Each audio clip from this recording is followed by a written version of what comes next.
I do something called the 5-star shout out.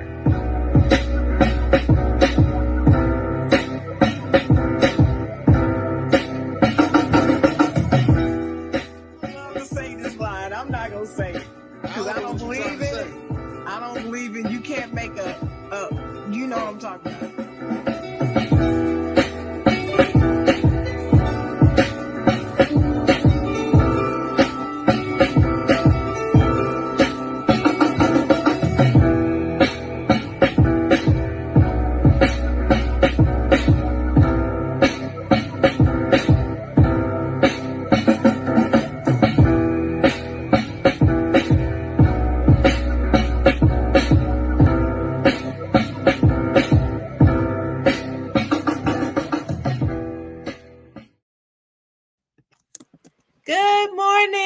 Good morning, everybody. Welcome to the side, Jawn.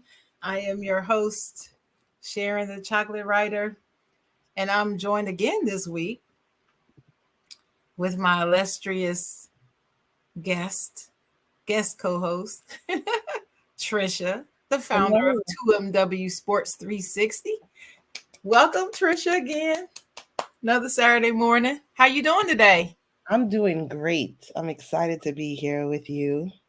Good. I'm glad you're excited. I'm always excited to have you. But as we usually do right about this time, we start out with how your week was. So how was your week? My week was very, very good. Exhausting, but in a good way. We started the pre-production conversation talking about learning, and I've spent a lot of time just trying to learn how to be effective on like YouTube and Instagram and TikTok. It's still a work in progress, but I've learned a lot. Good. When you say we, you and your team? Me and my team, me and my friends, collaborators. We're always trying to see what we can do to you know, get more subscribers or like views. It's like a science experiment. Kids have mastered it, to be honest. COVID was also like a benefit to a lot of people because people could just sit down and watch. But yeah, always ready to learn that so that one day I can depend on whatever YouTube brings me. Like the rest of these folks. Yeah, just don't have to go work for the man. Right. Work for the woman. Work for myself. Don't have to work, just gotta wake up. Right. Just roll over. Say thank you, God. I'm alive. That's all you gotta do. But yeah, I had a pretty good week. Very busy working. As I told you before the show, I worked a lot of hours the last couple of weeks. So people, filing claims and so forth, damages. And so I'm a little tired, but I got enough energy to roll up and be here for you, everybody. Thank you to everybody who's watching and listening right now. We love you on the side, Jawn. I get so happy every Saturday morning to do this show. And today, like last week, we did talk a little sports last week. We're going to talk a little sports this week. And we're going to talk about Klay Thompson and his move to the Dallas Mavericks. We're going to talk about Anthony Davis and his role on the Lakers. And to me, he's the number one option. He should have been looked at that way for a while. And then we're going to talk about the Charlotte Hornets and what's going on with them, and are they going to be a factor with the return of Mr. Ball, LaMelo Ball. And then we're going to do some Western Conference predictions. And I know that's bouncing around all over. I'm not really concerned about the East. Well, we can do East and West. Well, we can do that, but we're going to start with the West, and if we have time, we'll do the East, because we're going to have an abbreviated show today. So let's get cooking. So, as everybody may know who's watching, Klay Thompson left the Golden State Warriors. You know, the half of the Splash Brothers. I was stunned that Trisha's prediction or hope finally came through, because the last 4 years, at least, it's been at least 4, maybe 5 years, she's been saying that Golden State needs to trade Klay Thompson. And she caught a lot of flack for this, folks. A lot of flack. And I just was What? like, I never thought that he should be traded, right? But I didn't really blast Trisha for saying it, because I understood where she was coming from. One thing about me when I talk about sports, I told you and I told Tim long time ago, Trisha and Donovan. Shout out to Donovan if he's watching. The cap space and contracts and stuff, that's the weak part of my knowledge. I don't get into it. I don't pay much attention to it as much as I need to, but you do.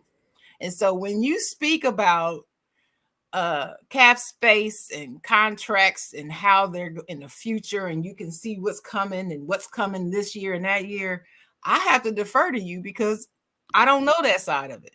I really don't. So while my heart was like, no, you can't trade Klay, I never went so far as to call you crazy for saying it, but some people did. So I thought it would be interesting, since I have you here, to talk about his move to the Dallas Mavericks. And as everyone knows, that's where Luka Doncic and Kyrie Irving are the stars of the team. And it's just to see how they're going to mesh and work together on the court. Three ball dominant players, really. I just want your take. And first of all, what did you think when you first heard that he was going to Dallas? And what your thoughts were in terms of how it's going to work? Um, so I thank you for kind of bigging me up like that, because I did catch a lot of flack for saying that Klay should have been traded for many, many, many, many, many, many years. Yes. But Mm-hmm. when I heard he went to Dallas, I mean,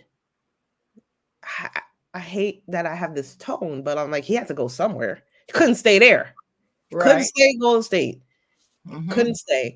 And as far as the team that picked him, I'm okay with it. I, you know, I it'll be helpful to Dallas to have someone else to shoot and spread the floor. So Luca, Klay, that's a 1-2 punch. It's an unusual, like you wouldn't expect it, but they both can stretch the floor. And also Kyrie, gives that Kyrie opportunity to drive to the basket. We all know he's very good, getting to the basket, very good finisher, and another scorer. So I think it fits and makes them a very good scoring team. Um, Unfortunately, I don't know whether or not that will make them any closer to becoming or go to the NBA finals. Um, because, and not to say that they don't have a chance, but because these are now three people that are liabilities on defense: Luca, Kyrie, and yes, Klay. He's not the same Klay. And that's unfortunate. I'm not rubbing it in. I'm just saying it's a factor of injuries. So you have their big three: Kyrie, Klay, and Luca, and they all aren't known for their defense now. So we go out to see some 150 150, 200-point games. Who's playing the defense? Anybody? No? And you can't put poor Clay out there now. Now I got to defend Clay. Don't pretend he's Clay 20 whatever and say he got to defend the best player. You didn't put the guy with half a knee, not even 1.5, on the best player. You can't do that to him. And so now I'm in a difficult situation where I have to defend Clay, and I spent years not defending this man. Don't do it to him, Dallas. Don't do it. You tell Luka, you got to put some defense in. You tell Kyrie, listen, I don't care what kind of sneaker moccasin you released. Make sure you can stay in them shoes and stay in front. Stay in front of the person you're defending. Not the sneaker moccasin. Yeah. Because it was cute. We're not putting Clay in there. We're not doing this to Clay. Sorry. That's what I feel. But listen, you do raise a good point. That was my first concern was who's moving without the ball. Clay moves very well without the ball. Luka does not. Right. At all. It's like he can't play without the ball in his hands. That's why he plays zero defense. That's true. And so who's going to play? I'm looking at the roster. PJ Washington, AJ Lawson, Markieff Morris. Well, he can play defense, but he's old. Right. They don't got enough. He's been in the league 13 years. Yeah. I mean, he's been in there longer than Clay. Huh? They're gonna do well scoring. But they need the defense. Spencer Dinwiddie, is he a defender? I don't know. He gonna have to. I mean, they need somebody that's going to play some defense. And Kyrie doesn't even defend on the wing. No. In one-on-one situations. You don't hear about him stealing the ball or blocking, and you don't hear about that. And I love me. So I'm a Kyrie fan. You know I'm a Clay fan. Mm-hmm. But I'm not sure. I think Clay is a little naive about some things, and which is surprising, seeing that he grew up with his dad who was in the business. He just seems a little naive about things. And he acknowledged that in an interview, that he's kind of naive on naive about what? He's like how the business works and why. Oh, you want to know why? and just he's just kind of like out there, you know, like he's his own bird. He is. Go ahead and say it, Trisha. My tone. Go ahead. He doesn't know about the business because of nepotism. Well, I mean, it could be, but to me, it seems like most of these kids of NBA stars, they at least know how the game is, not the game of basketball, but the business game. They at least know how that part works. And it seems like he doesn't even know how it works. He doesn't. And he I think he was on an interview, either on Draymond's podcast or somebody else, and he acknowledged that he didn't pay a whole lot of attention to that side of it. He just knew he wanted to play ball. And I think this was a couple of years ago that he said that. And so I'm not sure this was a smart move or not for him because of the style of basketball that he's known to play. Now, I agree with you that he's not the defender he once was. I still believe between the three of them, he's the better two-way player, though. He will play better defense than the other two.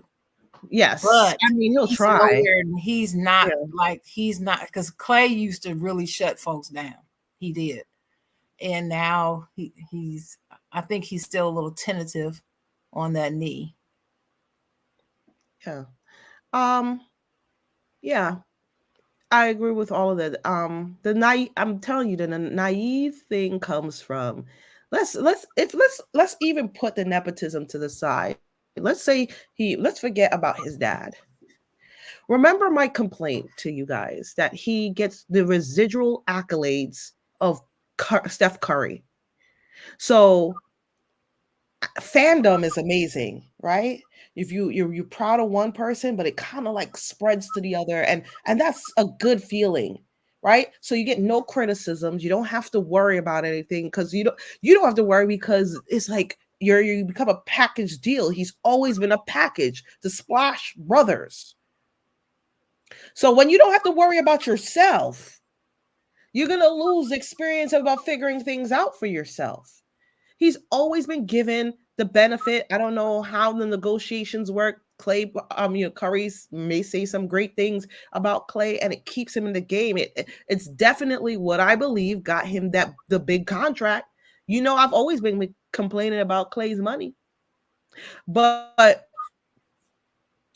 that's now he has to do for himself, and it's gonna be interesting.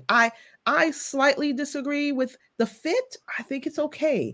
It's an okay fit. You made some good points about Luca always having the ball. We don't want the ball in Clay's hands. He's not a ball handler, no matter what anybody tells you. Luca, you keep it. Kyrie, keep it. Clay, just come off the pick and shoot the ball and make it Catch and shoot. I mean, right. that's his specialty, catch and shoot. Make it And so. when he's hot, he's hot. When he's not, every season though, you can count on him having a short slump every season. Every season Ah, without fail. Mid-season, he has a slump, and I don't know what that's about, but he really does. Like the last 6, 7 years of his career, he's always had a slump. I tell you, this dude have the biggest slug. But no, but again, the residual accolades. Nobody talks about it because you got to stay Oh no, polite and positive no, with they Curry. talked about it. They don't blast him as hard as they probably would if it was another player. I think you're Right. right about that. But he does get blasted for his slumps, and more so now since he's had those injuries, because people are putting it on the injury. It's a But people different got to kind of remember, basketball. even before his injury, he used to have these slumps every season. So So you let me can't let blame it on the injury. sorry to talk over you. That's Let me just correct one thing. Blast, he did not, because the media over there all want to stay in the good graces. He's not like a Draymond where people feel like they have access to say negative things because of his past. They actually, if you read the articles about Clay slumps, they are the most positive articles I've ever read. And if you put Russell Westbrook's name in there, it's not the same article. It's like, oh, Clay hasn't made two threes in 14 games, but the 15th is promising. Like it would be all like a little positive spin on everything he did that was not great every single time. And I would be like, wow, this is amazing. So he's gonna, for the first time this year, he's gonna see the opposite. your sarcasm is funny. This is Amazing. amazing. It's like Clay hasn't scored double digits in 22 games, but the 23rd, we believe.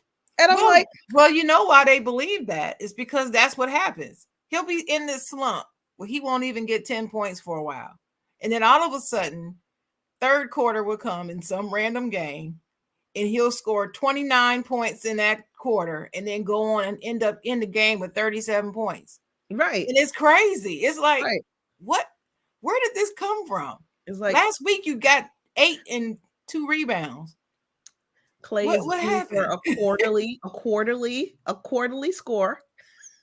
Four times per year, you'll get your 30. Right. And then we hold on to it. We're like, oh, he scored 37. Let's hold on to it for the 25 games because we may not see this anymore. Oh my God. You are just awful. Well, here for his career, just to put a stat, he's 19.6 points per game, 3.5 rebounds, 2.3 assists. That's his career stats. Yeah.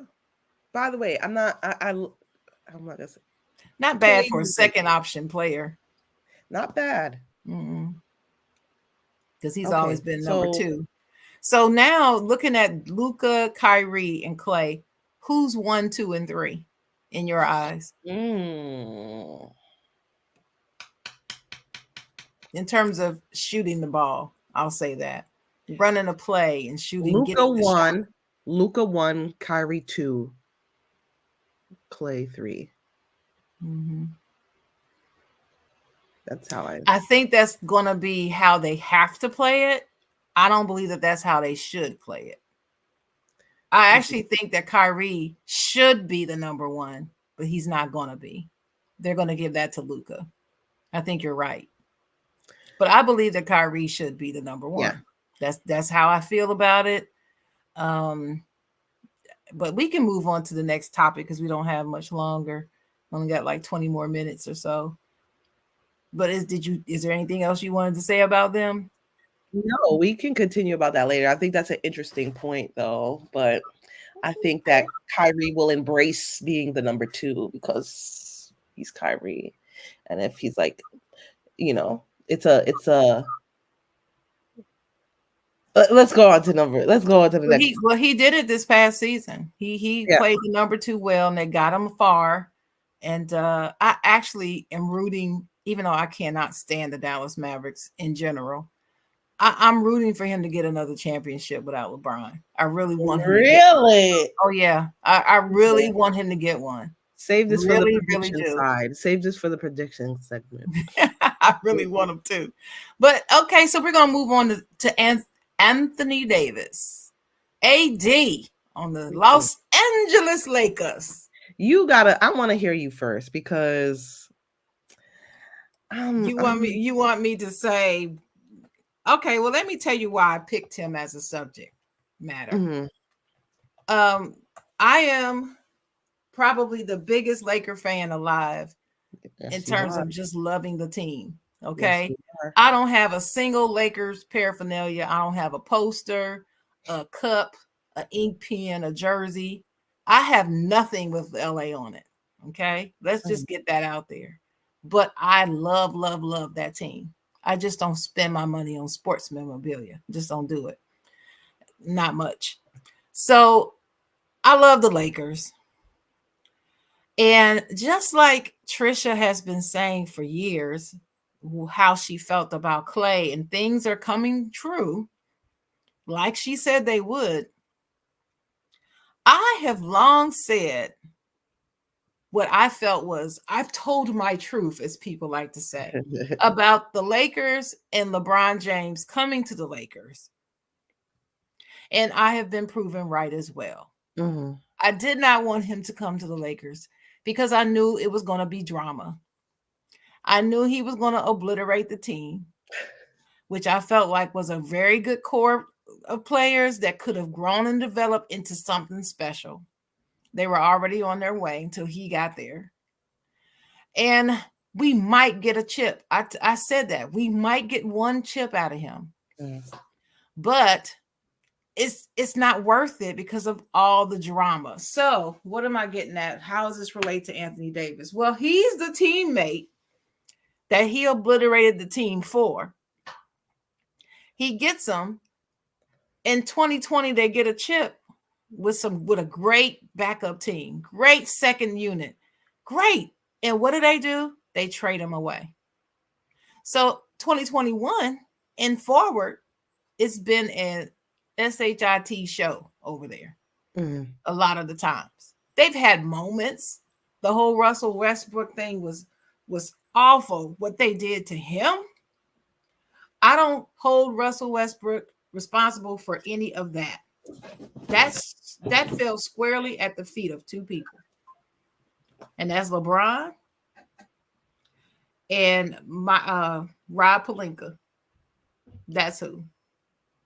Mhm. But this is about Anthony Davis, who supposedly is the number two option on the team that I feel should be the number one in that 2020 championship. He deserved the MVP, but they gave it to LeBron because he's LeBron. It was Anthony Davis that was the difference maker. It was because of Anthony Davis that they won that championship. That's who should have been the MVP. Right. I'm saying all that to say this. You know that thing about health? You know, our friend Marcus Betts always says the best ability is availability. Mhm. And so Anthony Davis has had a problem with that over the last several seasons. Every time I turn around, he's injured. And people really crack jokes on him being injured. I don't ever laugh at athletes that get injured. They play to get injured. It's never funny to me. But people literally joke him Mhm. about being injured so often. Then you get people saying, well, it must be him. He must not be putting the work in on his body like LeBron does. See, this is another problem, another downfall of being on a team with LeBron. So this season, I will say last season, when Anthony Davis stepped up, that's when the Lakers played at their best. Mhm. When he was a primary ball or shooter or Or play being yeah. called for, that's when we were the best. That's when we were the most successful. And when his defensive game is on, he's top 3 in defense. He was in the running for defensive player of the year last season, and I Yeah. believe a couple seasons before that. First team all defense, I think. Yeah. And so Anthony Davis he's a superstar. He's been since Kentucky. He floundered in New Orleans all those years because they just couldn't put together a good supporting cast. I'm saying all this to say, in my opinion, he deserves to be the number one option on this team. The offense needs to be run through him. I still don't believe it's going to be because JJ Redick is now our coach. Right. And of course, JJ and LeBron, they're best buds all of a sudden. Suddenly, they're just the best of friends. And now he's our head coach. And I'm really afraid that we're going to see more of the same crap. Everything is about LeBron, his stats, what he does. And then you've got the Bronny factor. So now everything is going to be about him and his son, seeing him and his son, him and his son. That's all I keep hearing. 6 and 9, 6 and 9, 6 and 9 on the court, on the court, on the court. Who cares? Hello, Laker fan here. Banners, not that in season tournament crap. Real banners, championship banners. That's what we're focusing on. That's who we are. So I'm hoping that Anthony Davis, I'm hoping that they grow some balls and actually get some sense and actually make him the focal point of this offense. But it's not likely. So your opinion?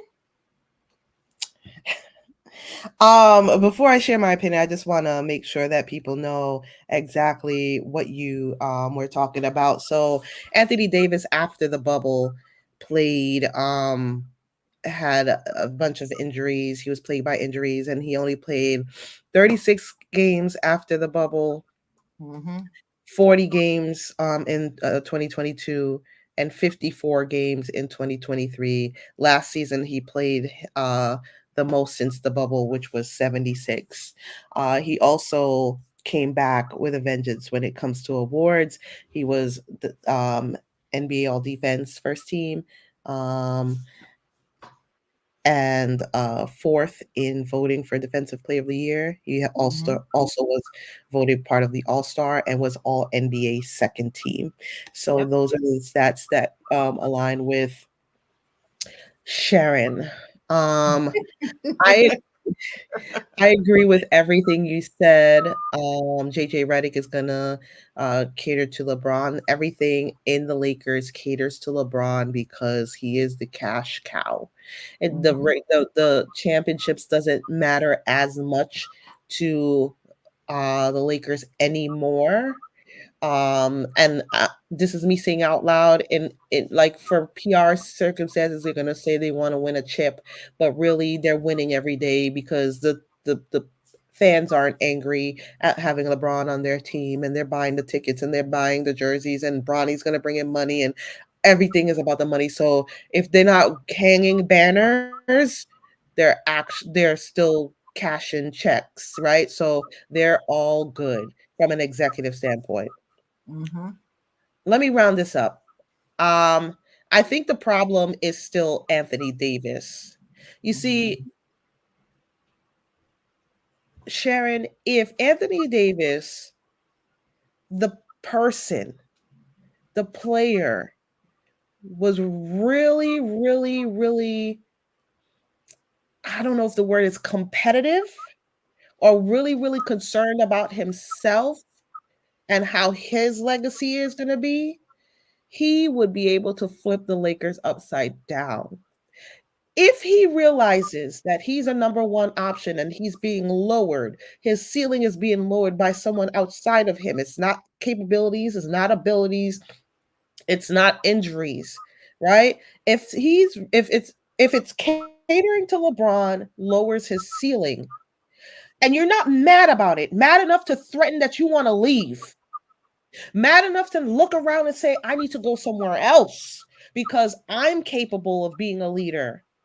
You're never going to change. You're actually going to regress. Absolutely.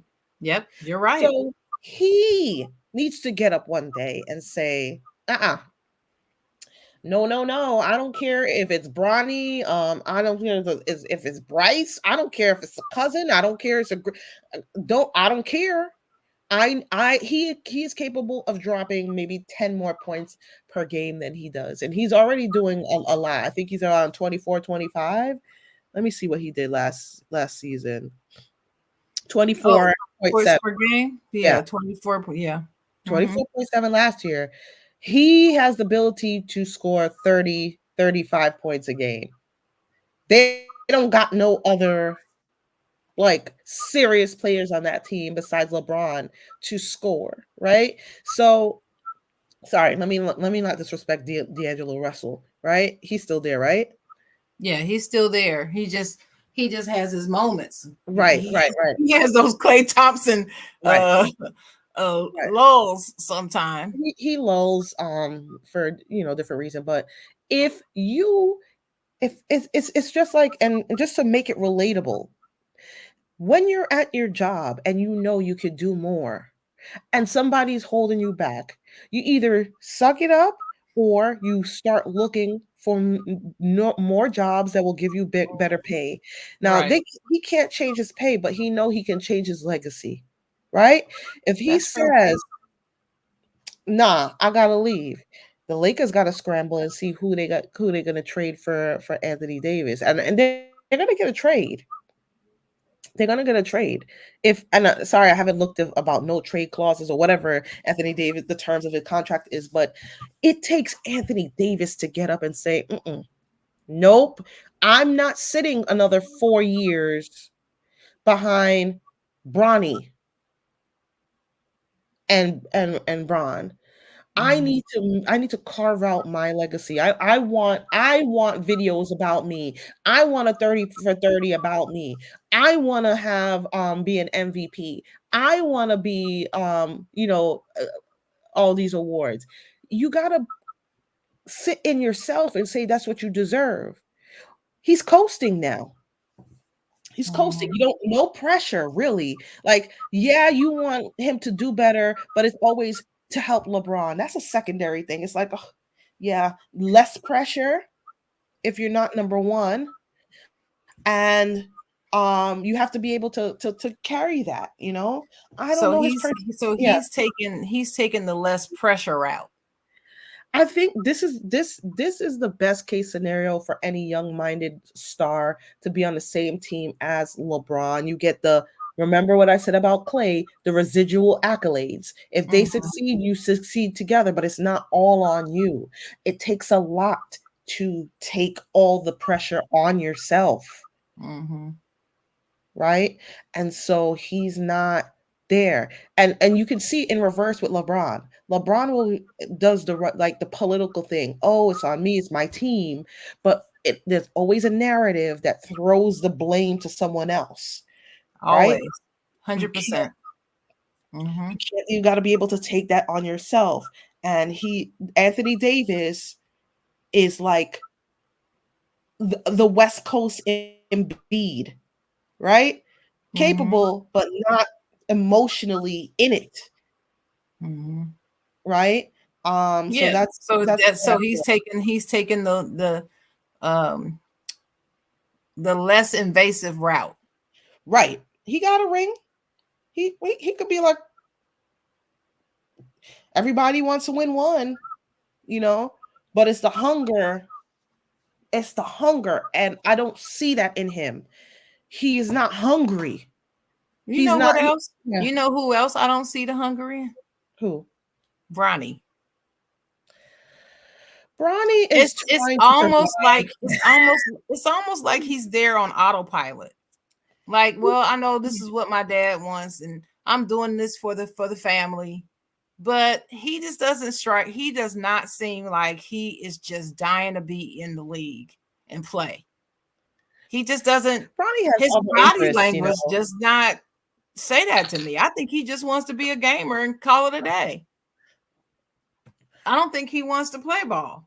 To be He's honest, doing it for the family because this is what's expected of right, him. right, Now, Bryce, that dude wants the ball. He wants to play and wants to play in right, the NBA, and he right, can play. right. He can play much better than Bronny to me. That's the That one I that mean, you're going to need to watch out for. we could use that for another show because I haven't. I try to stay away from kids. Right now, Bronny's in the league. He's open season for me, so I could I could assess him from a Yeah, just from a another NBA. basketball standpoint, I'll Yeah, assess him. I'm not gonna ever put him down for being a family man and all that. I'm not doing that. And that's cool. But I'm yeah. also a Laker fan, and I feel like we don't need to be wasting roster spots to fulfill a narrative if it's not gonna get a banner. If it's not even setting us up or bringing us closer to a banner, I don't want us to do it. I I don't don't. care who it is. That's how I am, but that's how us Laker fans are. But let's move on to the third topic of the day, the Charlotte Hornets.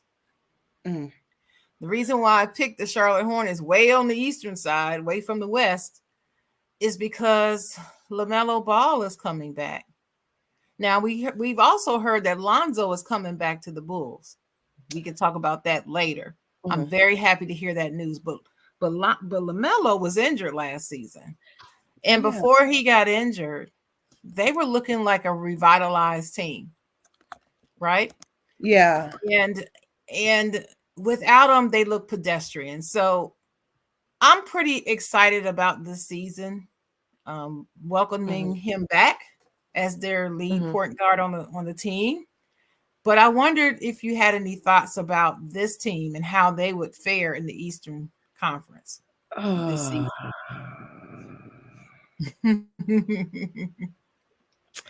I don't see it. I don't see. I don't. Mhm. They don't have enough. Um,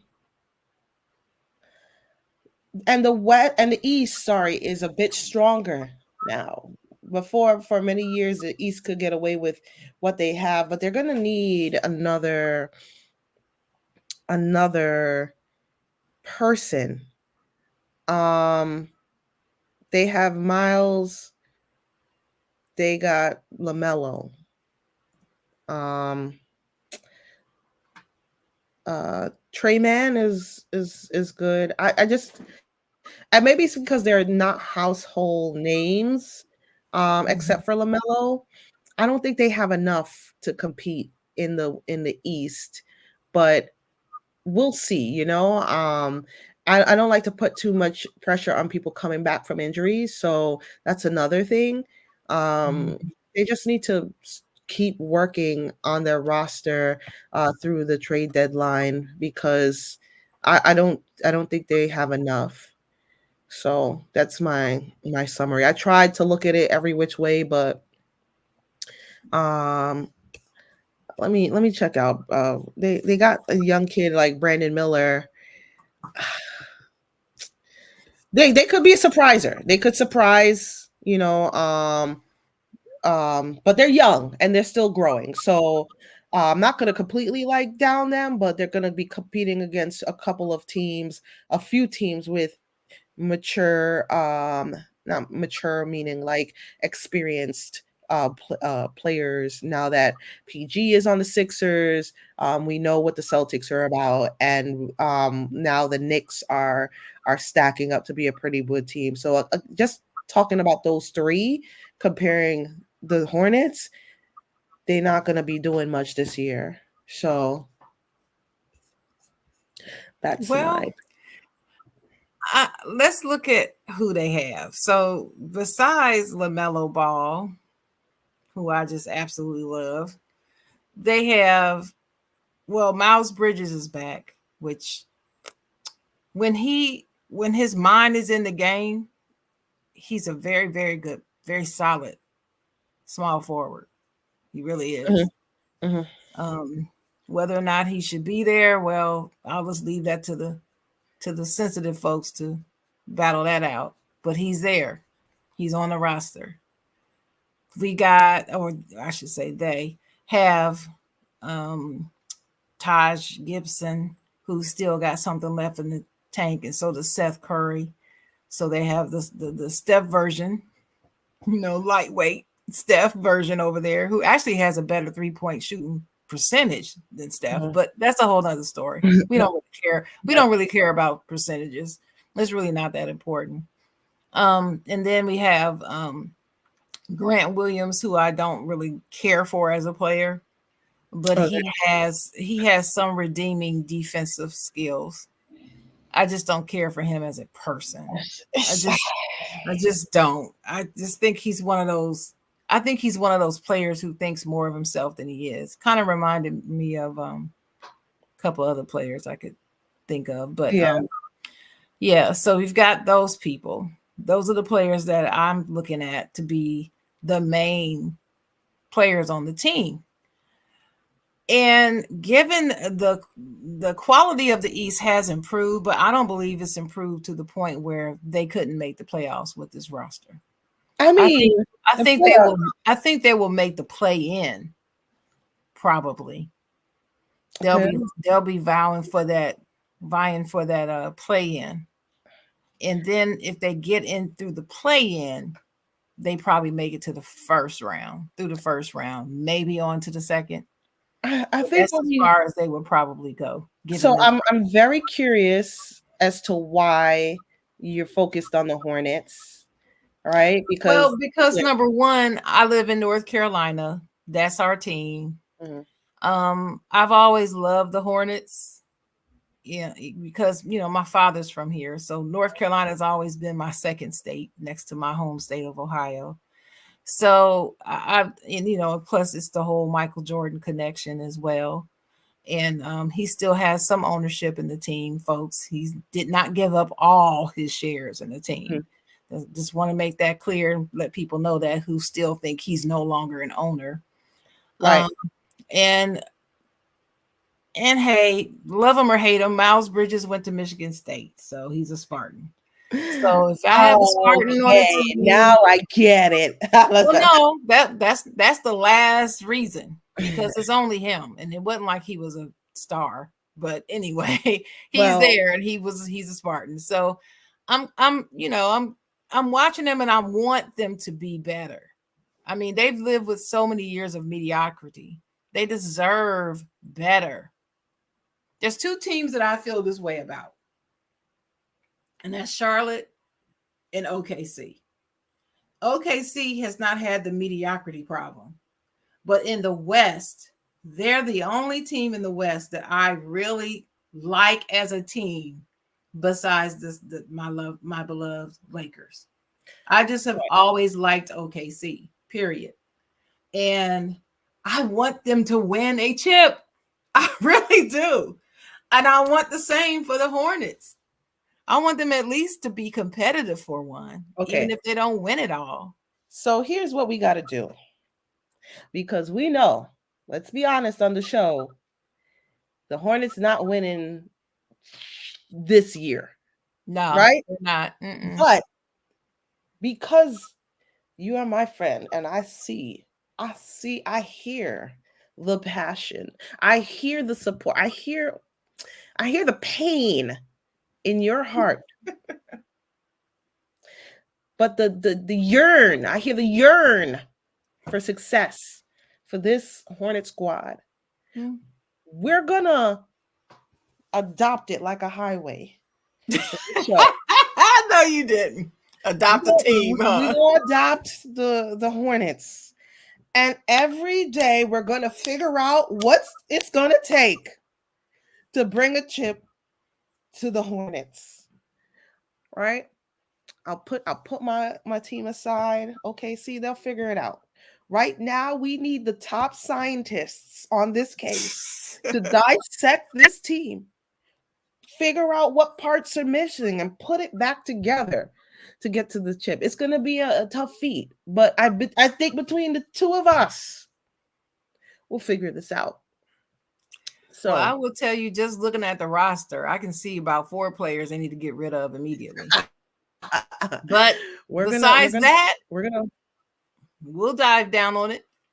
But yep. yeah, that's where I kind of am with them. And that being said, we're gonna move on to our last subject, which is predictions for the West. And I want us to be short with this because you do have to go, dear. I want to be respectful of your time. And just say, who do we think is coming out of the Western Conference, making it to the Western Conference finals? Not necessarily winning it, but making it to the Western Conference finals, given what you've seen so far. Okay. It's gonna be a heartbreaker for me. It's Mhm. gonna be the Denver Nuggets versus the Oklahoma City Thunder. Mhm. Ah, man, this is gonna be a tough one. I think the Oklahoma City people love to make fun of them, but they keep forgetting they were first in the West last year. They're gonna get even better. Chet is gonna get even better. SGA's even better. They're a tight team, a little bit of growing to do. And I'm hoping that the coach is able to get them past this hump because I don't think they didn't have the talent to get far. They just didn't have the experience. Denver now has Russell Westbrook, and I'm not going to say he's the big time because Jamal is ahead of him. Obviously, he's Joker and the rest of the squad, but he's definitely helpful coming off the bench. He's definitely something that they need for their bench squad, and I think those two teams are going to the Western Conference Finals. Okay. Well, I think you got one of them right. My prediction for the Western Conference Final is the OKC Thunder. And believe it or not, shout out to Dennis Holmes because he's not going to believe I'm saying this, but I believe it's actually the Sacramento Kings. I really do. And I hate that team. I really can't stand them. But I honestly believe that the Sacramento Kings have answered their question for the missing pieces, the pieces that they were missing from last season. Okay. I think people are forgetting how well they played during the season last season and the season before that. Okay. And I believe that Mike Brown is actually an excellent coach. Okay. And I believe he's got good assistants. So they're the team that I believe is going to make that leap. They got DeMar DeRozan, who I've always had a lot of respect for. I think that he's finally gotten over his fear of LeBron now. So I Okay. don't think that he's worried about him anymore. And because he's not worried about him, I believe mentally he can stay in the game and lead this team. So that's my prediction. I Sacramento like it. Kings and the OKC Thunder. And I then like I it. actually believe that the Thunder is going to beat the Kings. That's what I think. I don't Well, believe that Denver is making it. Denver might make it to the semis, but they're not making it to the conference finals. I like the two teams you picked. Um, but please, my heart can't take any more disappointment because you know that what's been going on with my Jets. Like you just gave me a glimmer of hope. I'm gonna cry the show. Let's end with this. Your Jets are like my Lakers. Hell yeah. Aaron, That's the no, Aaron that Rodgers. Aaron Rodgers is your LeBron.